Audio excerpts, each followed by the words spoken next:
everybody, I'm Chris. I'm Adrian. And I'm Jimmy. Welcome to WorldView Finder, episode 25. We're a quarter of the way there, everybody. We did it. Happy fall.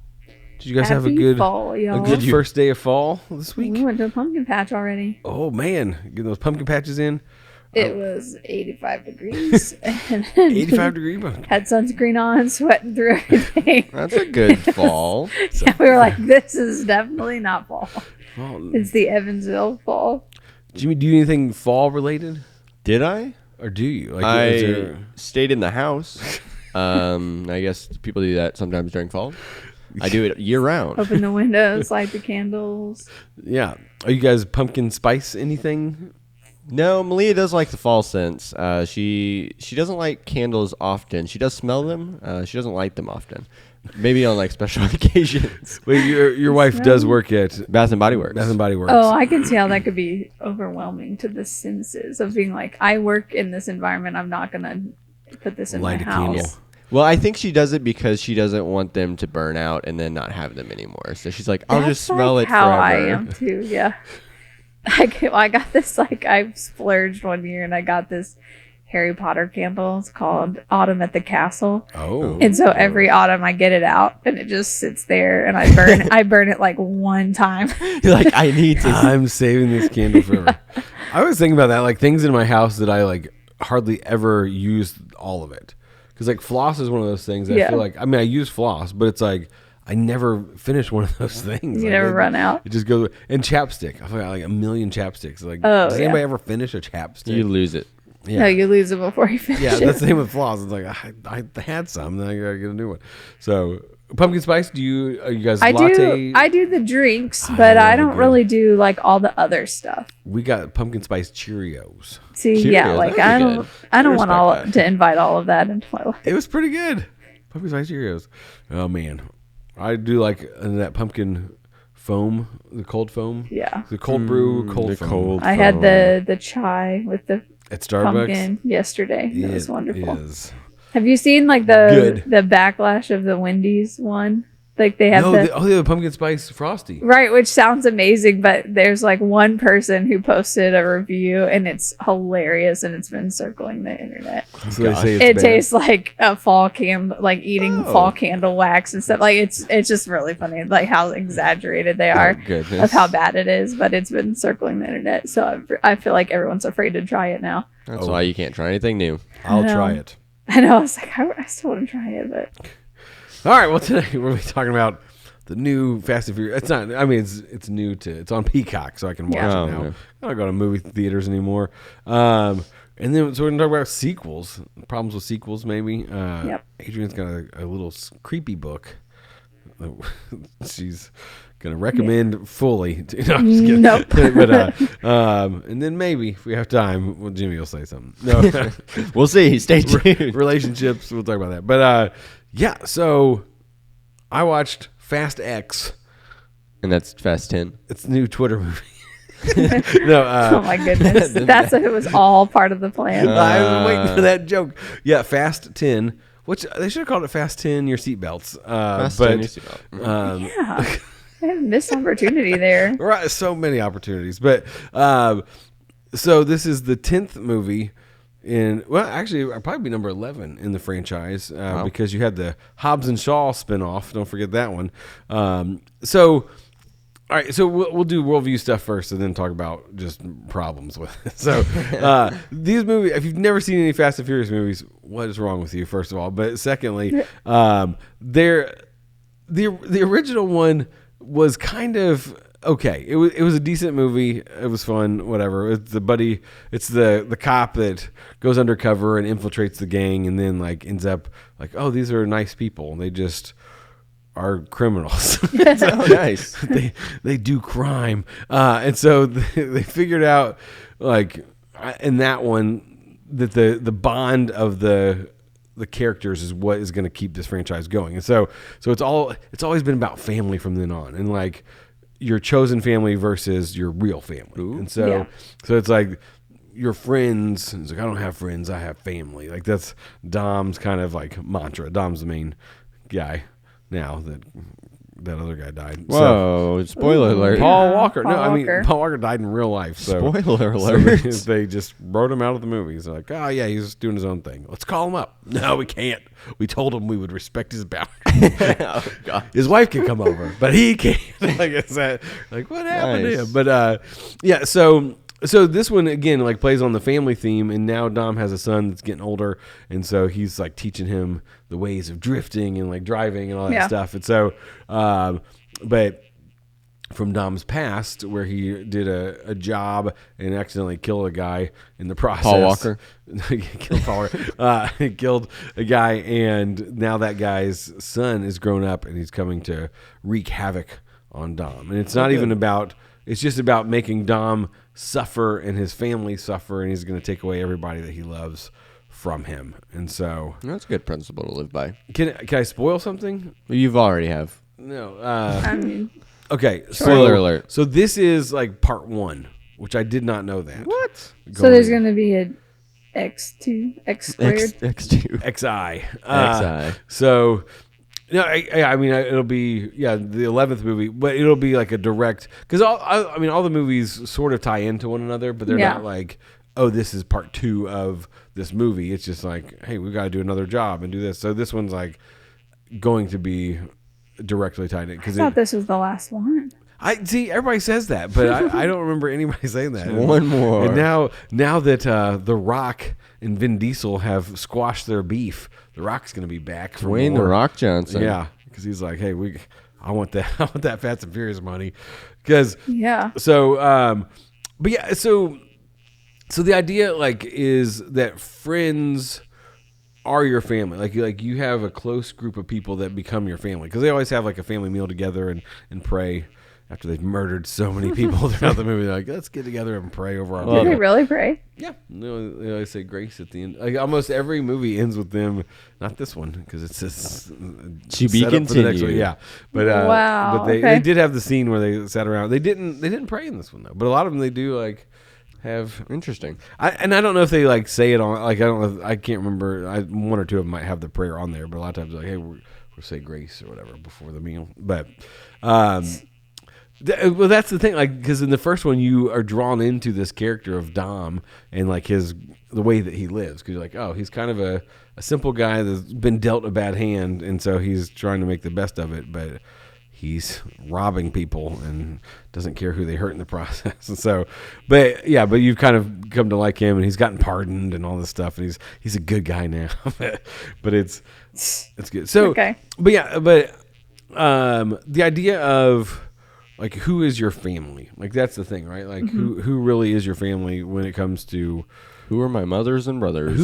Because the way Jesus treated his, like, he's like, with, that line, like, when his brothers came to him and his mom, they're like, kind of trying to take him out of the ministry, so because they're like, he seems kind of off the rails, and so they're like, hey, your mom and brothers are outside, and he's like, who are my mother and brothers? Like, those that do my will, like those that are like here. And so the idea, like, because Jesus talked about us as family, it's like we're adopted into the family of God if you're a follower of Jesus. And so I think this concept kind of gets at that, like, because we talk about how everything pushes a worldview, but we also talked about how most stories tell the story of the gospel, whether they mean to or not. And I think this idea of like, we want to belong, we want to have a close-knit group of people that we can call family, whether they're blood or not. Like that's how this is portrayed. And so I don't know, have you guys seen that in other movies, or like how have you seen that,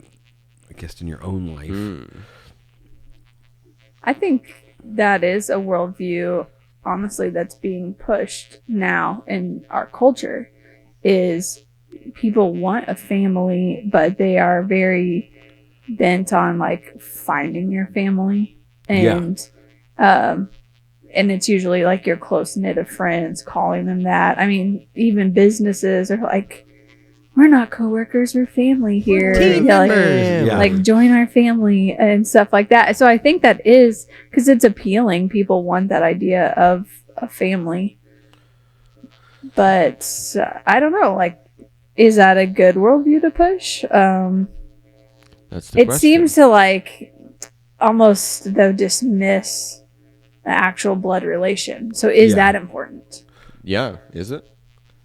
I don't know, If you are, yeah, because I do think society now, it is pushing more to the, especially if it's, you don't get along with your immediate family, or you don't feel like they accept you for who you are. You're like, okay, well, I'll find a new family, Mom. It probably, I would assume that it started out like wholesome or innocent enough where, as all things usually try to do, right, is like people that did come from very toxic families, or people who grew up in foster care or were adopted. It's like, you have a home somewhere, like you belong, you are part of a family, even though your blood relation may not be in the picture. But then it became a little bit more like cancel culture, where instead of trying to reconcile or work things out with your family, you just cancel your family. Well, I mean, it says like all those like big boundaries and things like that, where, and again, it's like sometimes those things really do need to happen if you come from a very toxic family, but it's almost been twisted enough where it's like pretty easy. It's like the easy way out. As you're talking about that, there's an episode of Brooklyn Nine-Nine where one of the characters comes out, part of the LGBTQ community, and she talks to her parents, and they both are like, well, we need to process this and think about it. And like, and the mom especially, like the dad kind of comes around by the end of the episode, but the mom doesn't. And so at the end of the episode, because they always have this game night or whatever, so the 9-9 squad shows up at her house, and he's like, we're here every week because we're your family or whatever, like kind of thing. Like, but there's two sides of like, wait, I just told you this thing that goes against all your beliefs, and like you want me to blindly accept it right away, right? And so if you don't, then you're not part of my, like, well, okay, I've got my new family now, my coworkers at the 9-9, and so because what you're saying, like they don't reconcile it, or they don't try to fix the issue, they just like, okay, well, give each other time. Grace, you know, those other offerings. And so, but on the other side, like there is a bond that, we all have this need for community. And so we try to find it in the people around us, because that's what community is. And that's why I've liked the Fast and Furious movie, because there's all different types of people that are in this group that are family or whatever. And and that is more of a picture of heaven, and I think what Jesus is getting at is like, if we're followers of him, we are all family, and so and at least like in the afterlife, you know, we're gonna be family with a lot of people from different cultures, and Jimmy will be the weird uncle. So we're all gonna have to live together and get along then. And in these movies, like you see how their bond tightens and stuff, and there's even like fighting within some of the guys and stuff. Is like there's one guy that wants to lead, and he like has trouble with that, but like so another guy was always like picking at him and stuff. But there's kind of a reconciliation moment between those two, because one guy messed up pretty bad, and so he like finally realizes that and kind of apologizes. And so, I mean, that was a cool moment in the film, because it's like, I recognize my flaws and stuff, but because these guys are family, like they're going to stick with me through those things that I've messed up pretty badly and stuff. And so, well, I think it's important too, and not only with friendships, but or in your family, but also in like marriages too. I think it's also much more acceptable where if this relationship isn't working for me, or if it's not making me happy, then I'll just move on to something else. And I think it was Marky Mark, he told me this one time. He said, I don't know if this was him or a quote, but he said, what if the purpose of marriage was to make you holy, not happy? So, because I know in my own marriage, like there were plenty of times where it might not be a happy and pleasant situation, but through that situation, going through it, sticking and actually communicating, we both grow as people, and I become more like Christ through that, rather than, well, this isn't making me happy, so obviously it's not working. Yeah, and I think that kind of goes back to the Brooklyn Nine-Nine thing, where it's like she wasn't finding that community with her family, so she's going to find it somewhere else. But it's like, well, you still got the same problems of like, well, what if they don't accept me on this thing? And actually, that's, I don't know if they mean, but in her character throughout the whole season, like that kind of happens with things. Like when people don't agree with her completely, she's kind of like, well, you're not my friend anymore. Like it's kind of that thing, which is interesting. And I don't know if they meant to write that in as her character, but like that's something that you're like, oh, this is. Yeah, if it doesn't work in this, then I'm just going to leave. I'm like, no, that's what family is. Like, you have to work through those things. Right. And you may not always agree on stuff, but you're still just like, well, that's not the core of what our relationship is. It's about family. It's all about family. Family. So here's one of the problems with this franchise. Is that it has to outdo itself every time. Yeah. And so with the Fast Five, that introduced the character of The Rock, Dwayne Johnson. And that character, Hobbs, I don't know. But he I think took the franchise in a new direction. Like in a way that became like about the over the top action and stuff. There's still cars in these movies, but it's not the street racing stuff that it used to be. I mean, there's still street race in this one, but it was like these like crazy things that, because even in the ninth one, they kind of make a joke about because there's for some reason I don't remember why there's a car in space and it's like duct taped together to keep the air out so they can survive in space. What? Yeah, and they're they like went in space. Like we've got a car in space. Like they kind of make a joke about it. Oh my gosh. Yeah, and so all like. I mean, it's over the top. But in this one, so there's a part where there's a helicopter and they shoot these things into a car and they're trying to like pull the car off the road or whatever. And Angela's like, I think I've seen this. He's like, have they done this before? I'm like, probably. I don't know.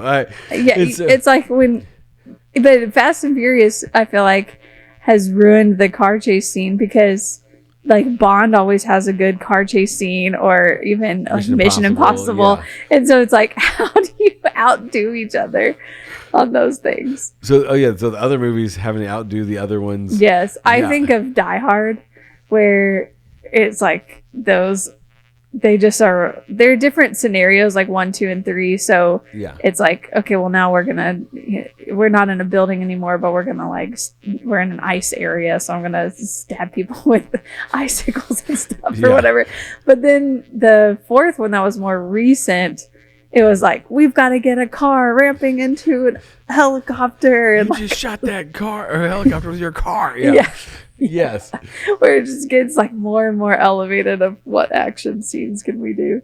That's true. And I don't know if that's the problem with sequels, but it's like you can't, like you have to outdo yourself. I've been listening to the Story Grid podcast and they're talking about like scenes, like each scene has to build. And it's like, you can't have the same problem over and over because then it's just like, it's boring. You're like, okay, it's got to get more intense. Yeah, and so like Star Wars, and they blow the Death Star every single. Now there's a Death Star that can take out 3 planets instead of 1. Right. Yeah, it's or just like they're rebuilding it. Yeah, so you have to.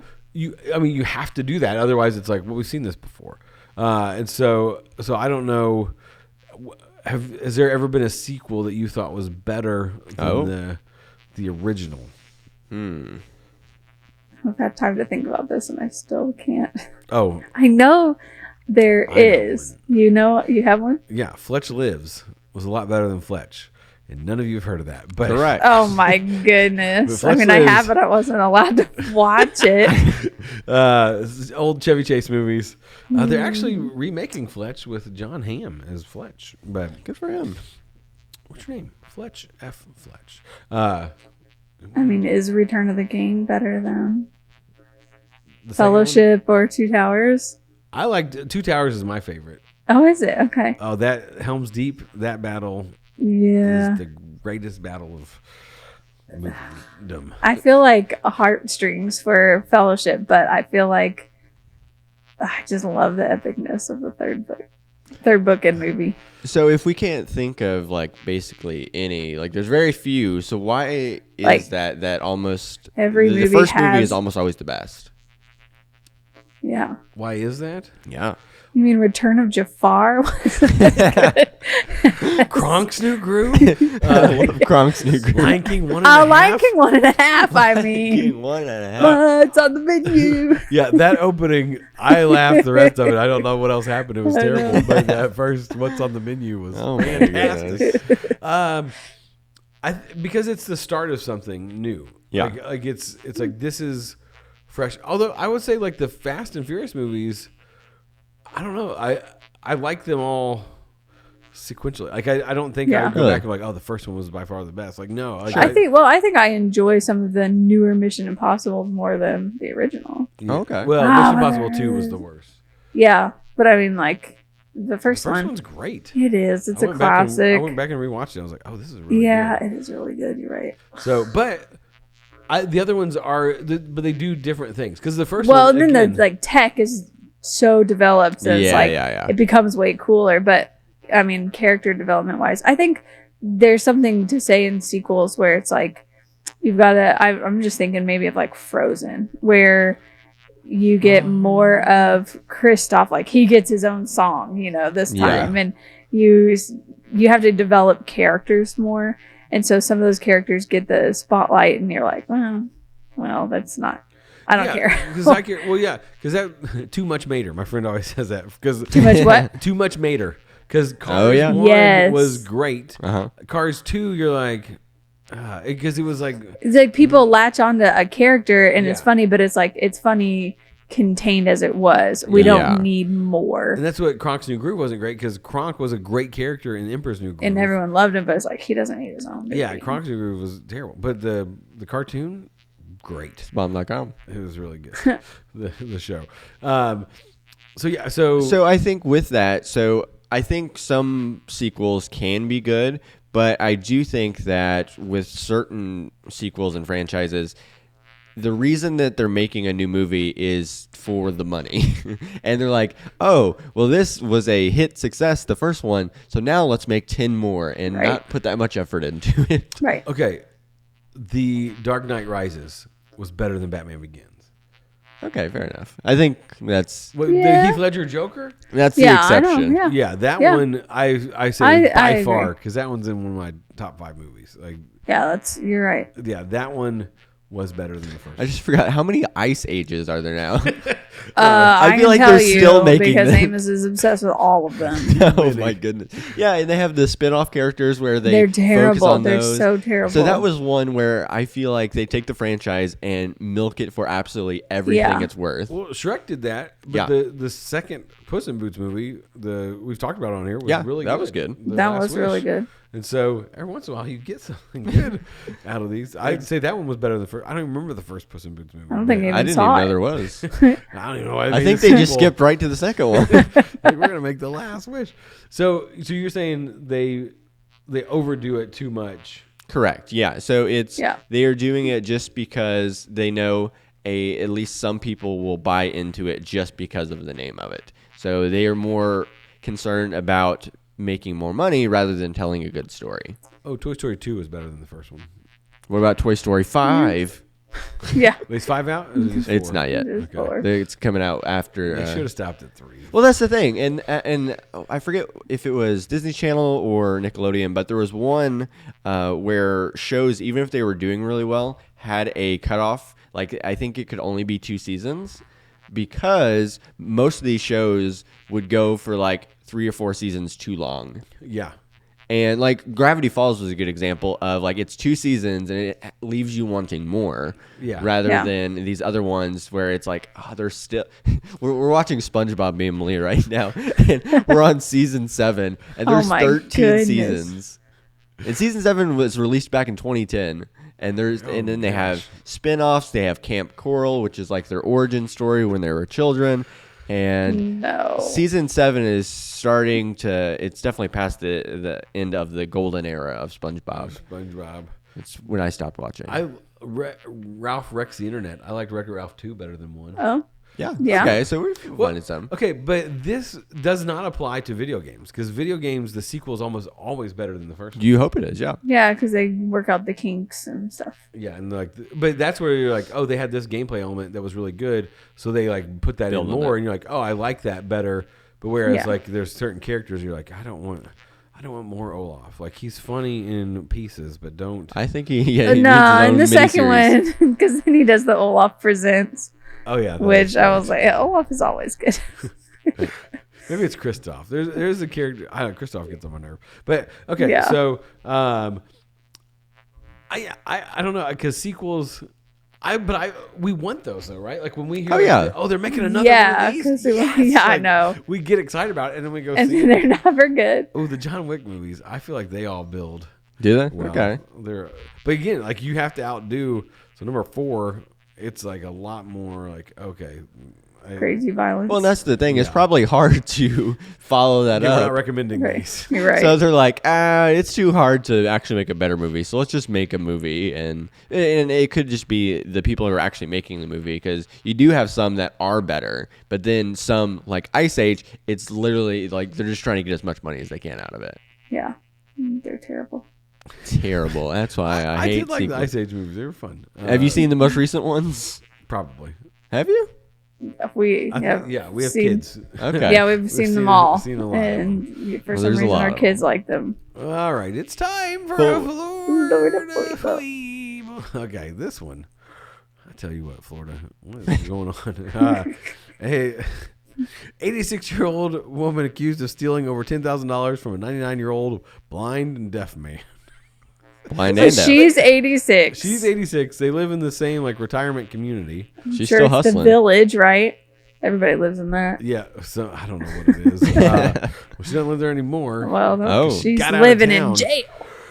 Yeah, so basically, she was a helper, and so would get the mail for some of the residents that couldn't like do all that stuff. And so they think that she saw like some of the checks that this guy was getting because he's a veteran and getting stuff from the VA, and so she like basically wrote a check from him to her and deposited $10,000 in her account. And then when they like tried to like find her, she had like moved to a different retirement community, and then like the money wasn't in that account anymore. She had transferred it to somebody else. This was not her first rodeo. And they Wow, closed her she's a account con already. woman. And like, yeah, it just the more I read it, I was like, this is crazy. This needs a sequel, but to make this into a movie. So yeah, and so they were like, because the son was looking at his dad's account and was like, this isn't right. He wouldn't just give $10,000 to this lady and like that we've never heard of. He's like, I visited, and she said, oh, I didn't know he had family. That's a callback. Yeah, It is. This is an episode about family. it's all about family. So she wouldn't have stolen. Yeah, because she didn't think like anybody would notice it. Basically. Oh, like, okay. 'cause I he's mean, 99. he didn't. He's blind and deaf. Yeah, and so then all of a sudden, like she just was like, oh, I can take this guy's money. There's going to be any consequences. He doesn't have any family. He's 99. Maybe she hadn't seen anybody visit. I don't know, but yeah, according to the affidavit, when investigators asked Milligan who this other lady was that she had transferred it to, she became visibly nervous and stated it was just somebody she knew of. someone I know. Somebody she met online but never met in person. Oh, that's sketchy. It's a Nigerian prince. And she was never able to show proof of any messages with that lady. Wasn't able to provide her age of where she lived. So she definitely just kept the money. Yeah. Yeah, I guess. So that's what. Yeah, because the more you get into it, like this lady's like a seasoned criminal. Yeah. Well, and here's 86. the thing was Probably only 15. he wasn't just a veteran. What was the exact terminology? I think he was catastrophically disabled. Yes, that's what it said. What? And I've That's a never lot. heard that term before. Catastrophically disabled. I'm sorry using that one. And she was like taking advantage. Like that's the thing. It's only $10,000. Like that's not a ton of money. Yeah. That's chump change for Chris. Yeah. He doesn't get out of bed for less than I 50. spent that this morning on shoes. But for $10,000 to like a man that fought for our country is catastrophically disabled, and she's like, I can take advantage of this. Like that's the thing. Like the things that we do for money. Like this is crazy. Well, like, what's interesting is I think older people like that are the most taken advantage of because we've watched Scammer Payback, where most of the people, like these call centers from different countries, they will call people and basically scam them out of money. And normally they'll hang up the phone if they don't sound elderly. But they will literally scam these people out of hundreds of thousands of dollars. Well, you talked about that with like grandma, right, or whatever. Like they call. Yeah, they had. Well, yeah, they have like AI voice recognition of your grandkids and stuff. Yeah. So and they pretend to be your grandkids. They're getting advanced. Well, yeah. That's what like my mother-in-law got called, and they're like, "Hey, grandma," like, and she's like, "Oh, hey," and he's like, "I wrecked my car," and she's like, "Oh no," she knows like none of her grandkids drive or whatever. Yeah. And so she's like, "Hey, I'm sorry that you wrecked your car, but how's your relationship with Jesus? Because you could die at any moment if you're gonna wreck your car like that." they hang up. She shared the gospel with them real quick. Oh my god, like, that's amazing. Let me tell you about the Lord. So yeah, so if you get called by a scammer, start telling them about Jesus. So Adrian, you read a book. I did. Spooky book. No. As I do, I'm the reader, but every once in a while I like to do a TikTok or book talk recommends, so I can know what the kids are up to these days, or in this case, I guess adults are up to these days. But one of them, I was feeling like, okay, we're getting into spooky season. But you don't like spookies. Well, but I like suspense and I like twists. Okay. So I don't do like horror, gore, like brutal murders or anything like that. It's like I like suspenseful things. Okay. So, I mean, one of my favorite, I love Alfred Hitchcock. He's like the master of suspense. And actually, one of my absolute favorites is Rear Window.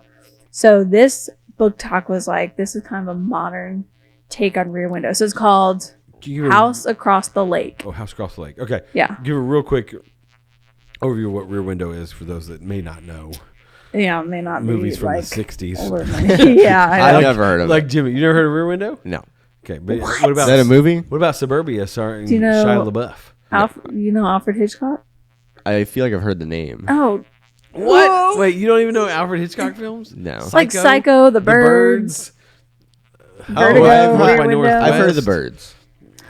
Oh my gosh. Okay, well, Jimmy, we know what we're going to do today. Show's canceled. Guys, I'm only 18. You can't talk about media if you don't know who Alfred Hitchcock is the grandfather of modern horror. Okay. I know. Okay, so anyway, Rear Window is the idea of there's a apartment complex that has like a courtyard in the middle, and there's a man in a wheelchair who watches all the windows with his binoculars, and he witnesses what he thinks is a murder. So he gets his girlfriend to start investigating, and it's like very suspenseful. Is he catastrophically disabled? No, he has a broken leg. Oh, good. But he is a peeping Tom. Anyway, watching people from his window. Yeah, well, and this is the case for this book too. It's a small lake with I think only like 5 or 6 houses around it, and but the premise is why this like kind of fits in with the family is this woman's husband drowned in the lake, and she becomes an alcoholic, and her mom basically is like, you're gonna be on house arrest in this house on the lake, and makes her stay there by herself and to like recover. Oh, but she's not really on house arrest. She's no, just like, I mean, she basically just dropped her off in the middle, because this is like in the middle of nowhere. So she dropped her off at the lake that her husband died. Yeah. Well, that's going to help mother. I know. Well, that's a big part of it. She's like, why do you think this is going to help me? I'm like, here at the site of his death. And she's like, well, I thought it would make you confront it or whatever. But she ends up just being an alcoholic. Nice. Her husband was a bird watcher, so he has these really great pair of binoculars. She starts watching the houses and sees suspicious behaviors. And so she becomes obsessive with like what's happening. So and the twist is very good, and like that's what it was on Book Talk, was like best twists of the year. And all right, what was the twist? No, don't tell us. No. No, and it's really hard to even talk about the book without any spoilers, so I won't. So you got the premise. That's just the premise. But again, we don't recommend stuff because there is some language. Yeah, that was the only problem is about halfway through the book, which I've seen this as a pattern. Is like they get you hooked, and then they introduce bad language. I mean, otherwise the book is fairly clean, but there's just a lot of F-bombs, unfortunately. But and that's why, like, certain movies, you're like, this probably could have been PG or PG-13. Yeah, like, now it's PGR. PGR because of the language. You're like, why? Like, I understand, like military movies, things like that. Yeah, the language, like that's in high school movies. Yeah, but you can leave it out, and it's still a good movie. Well, and that's the thing is like, well, if the narrator herself is like doesn't use language this whole time, but then all of a sudden when things get scary. I mean, maybe that's real life too. Yeah, like, exactly. Yeah, that was a response. Language until things get really out of control. If you were in that situation, you probably would too. Yeah. But so those, I feel like those types of novels are kind of, I don't know, I'd say making a resurgence, but like, because there was the Woman on the Train. Yeah, and Gone Girl was kind of the first of its. Oh, okay, yeah. Yeah, that was kind of the launch, I feel like. And so it's like suspense with a huge twist. Yeah, they have these unreliable narrators.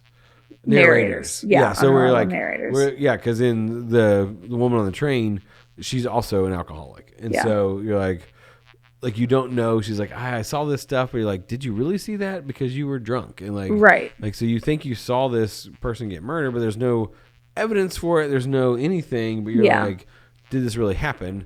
And so I think that's where like kind of some of the suspense comes in because you're like, I don't even know if I can trust this person that I'm like listening to. Right. And so the woman, I would say like, I can't tell you the main worldview because of spoilers, but I would say the alcoholic worldview though is that she's continually isolating herself, and through kind of the actions of the bad people in the book, she is actually recognizing like I'm judging this person for doing this, but didn't I just do that to my mom, or didn't I just do that to my friend who called me? And so she's like seeing her own depravity in coming out in these like bad situations, and so she has to confront like, I'm really no better than them in a way because I will take them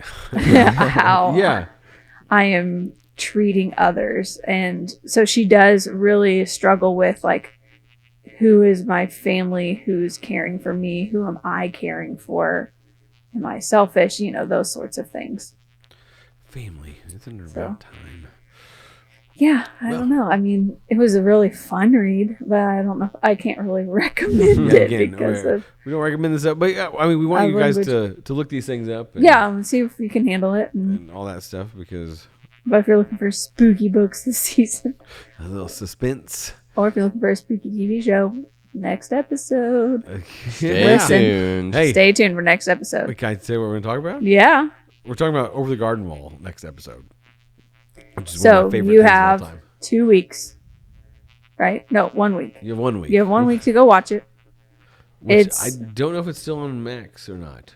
I think they were taking it off. Oh, really? Watch it before. Try to find out how to watch it. Yeah, it might. They were streaming it on YouTube. Yeah, I think that's maybe where I watched it. It was 24 hours. They were just streaming it. Like, I mean, like more than that. Like, yeah. And so you can go on and find the stream of it. But they were live streaming it for. It's a TV show, but it's 8 episodes? I think so. That are a half an hour. 10. Yeah. They're short episodes, and you can watch the whole thing in less than 2 hours. That's what I'm saying. Yeah, it's like watching a movie. So go watch it. Get ready for next week's episode because we'll talk about it. You'll love it. All right, I'm Chris. I'm Adrian, and I'm Jimmy. We'll see you next time.